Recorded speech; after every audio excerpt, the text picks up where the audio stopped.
Arena today?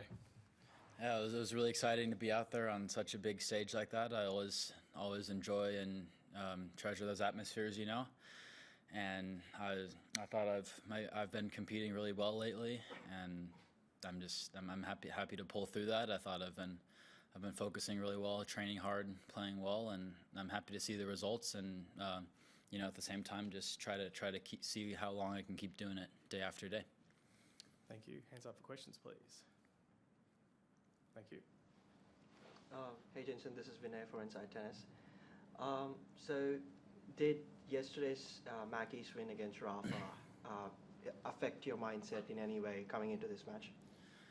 Not necessarily for me personally, Mackey's a friend of mine though, and I'm happy to see him get a win like that. That's great for him, but it didn't really change my mentality per se. I knew today was a match I could win for sure in my mind, and I just approached it like any other, and I thought I focused well today.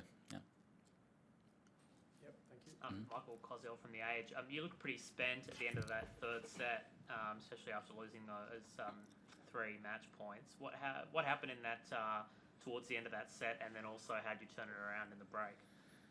Yeah, I mean, sometimes in those situations, if 3 out of 5, you can get a little more tired mentally and physically for sure. And I was getting a little more frustrated out there that I didn't close it out, and my mentality was changing a little bit. But those are situations you have to handle sometimes in matches, and you're going to face. And I think the biggest question is how do you respond? And I just told myself to reset, keep doing what I was doing, and in the start of the fourth, and just not let the end of the third just change how I play going forward. Howard Fenderich with the Associated Press. Hi. What would you say at the end of the match there was the overwhelming emotion for you? The overall what? Sorry? Emotion that you were feeling at the end when you did close it out. Yeah, I mean, I think the first thing that popped to my mind is I was just proud of my mental resolve just to stay focused out there, and in a tough situation like that, like not being able to close it out, But there's obviously a lot of different stories throughout the match, but I was just proud of myself. Yeah. Catherine Metzger, tennis podcast, well played today, Jensen. A lot of people talking about the balls, the conditions at this tournament, how they might favour flatter hitters. You're quite a flat hitter. Is that how you see it? Are they helping you at this tournament? I mean, I would say for me personally, I've really enjoyed the conditions so far. I've loved the courts, and the weather itself can always change. But in terms of the courts and the balls, from what I've seen, I think I enjoy the conditions. Yeah. Howard. You were asked earlier, you mentioned Mackey. There's a whole group of American men moving forward. You'll face another one next. Mm-hmm. How well do you know some of these other guys, including Tommy? And is there, it's such an individual sport, is it silly to think that there can be a connection there or some kind of momentum there or something where you help each other or see what each other does and that can give you a boost? I mean, I think for some of the Americans it's different than others. I wouldn't say I'm as more of a social guy in that aspect. Like a few of them are my friends for sure, and they're good guys, but I wouldn't say I'm as much of a talker. But at least for me, it's from my perspective, I think we all push each other to really get better, and regardless of each guy's situation, and I think that's shown in a lot of the guys having strong results lately. Jensen, how did you sort of size up your progress last year, and how did that affect what your goals were heading into this tournament and this year, what in terms of what you want to accomplish?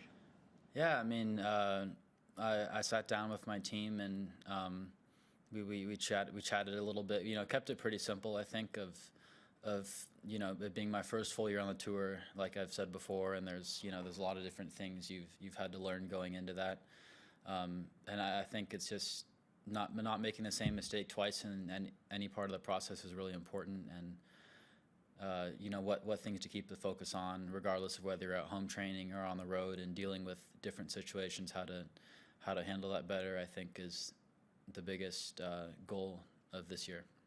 And you have specific results-oriented goals, or is it more of a process thing? Not really for me. I mean, you know, I think I would like to.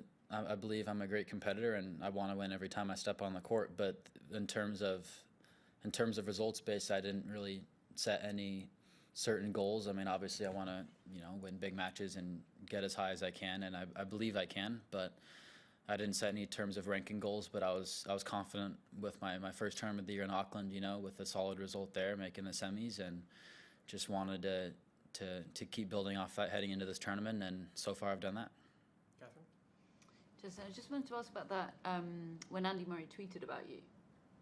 Like, when you were first breaking out onto tour, were you not even aware of it? Oh, I do remember that, like last year, right? Yeah. Did your mentions blow up? Like, did it feel like that put pressure on you? I know Caroline Garcia, when you tweeted about her sort of 11 years ago, she's talked about how it kind of put the pressure on her a little bit. Yeah, I mean, I wouldn't say that specifically put any pressure on me. I mean, I do think as you rise on the rankings, you're naturally going to feel more pressure each match and each tournament if, like, you know, develop into becoming the favorite, and that's something you'll have to handle if you want to be great. And that's something I want to get in that situation to handle it. But, you know, from Andy, that was great to see when he commented that. He's a great guy. I've seen him in the locker room. He's a great guy. And anyway, yeah. Last two questions. All good. Thank you, everyone. Thank you.